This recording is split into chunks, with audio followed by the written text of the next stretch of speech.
अध्यक्ष जी, समाजवादी पार्टी और लोकतंत्र ये नदी के दो अलग अलग छोर हैं। इनका अरे सुनिए ना, लोकतंत्र में कब से विश्वास हो गया है, कब से लोकतंत्र में लोगों का विश्वास हो गया, इनके मुंह से ये शब्द शोभा नहीं देते हैं।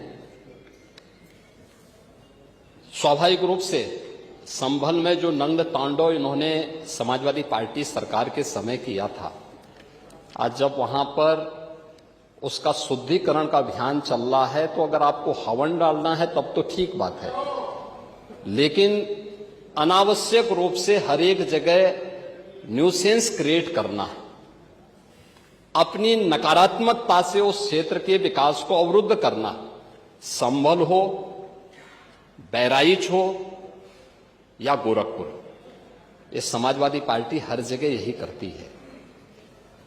गोरखपुर के विरासत गलियारे के बारे में पंडित जी, आप तो इतने वरिष्ठ हैं, लोग आपको अनावश्यक रूप से मोहरा बना करके आपके कंधे पर बंदूक रख करके, अब आपको कम से कम इस उम्र में इस बात का ध्यान रखना चाहिए कि इस उम्र में सब नहीं होने देना चाहिए, जो आपके कंधे में बंदूक रख करके निशाना साधने का प्रयास कर रहे हैं। आपके 3 दिन पहले मैं स्वयं उस विरासत गलियारे का दौरा किया था, मालूम है ना।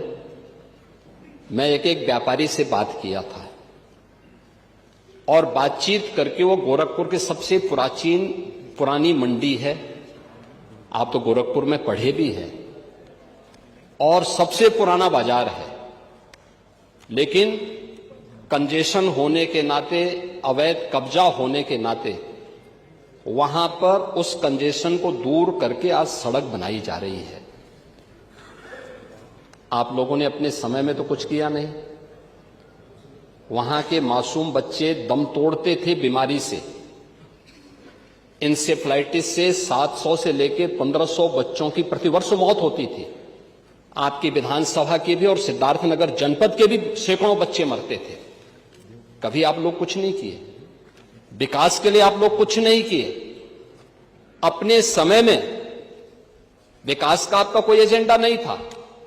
और अगर भारतीय जनता पार्टी की सरकार, एनडीए की ये सरकार विकास कराना चाहती है, तो आपको इसमें भी बुरा लगता है।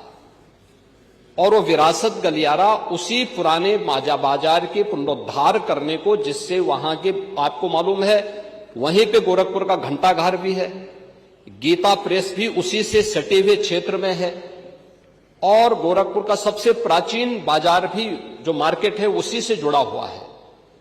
उस मार्ग को बनाने के लिए और एक एक व्यक्ति, एक एक व्यापारी को कंपनसेशन देने की बात 3 दिन पहले मैंने स्वयं उस क्षेत्र का दौरा करने की बात की थी। उसके बाद राजनीति करने के लिए आप गए थे। भारतीय जनता पार्टी ने नहीं, बल्कि गोरखपुर के व्यापारियों ने आपका विरोध किया था। क्योंकि विरोध इसलिए भी किया था क्योंकि केवल वहीं का व्यापारी नहीं, प्रदेश भर के व्यापारी में समाजवादी पार्टी की चारों सरकारों के समय में जो भय और दहशत था, जो उनसे गुंडा टैक्स वसूली किया जाता था, उसके कारण व्यापारियों में आपके प्रति जो आक्रोश है, बार बार उसका खामियाजा समाजवादी पार्टी को भुगतना पड़ा था। और व्यापारी इसी बात को लेकर आशंकित थे कि उनके विकास के लिए कोई कार्य हो रहा है,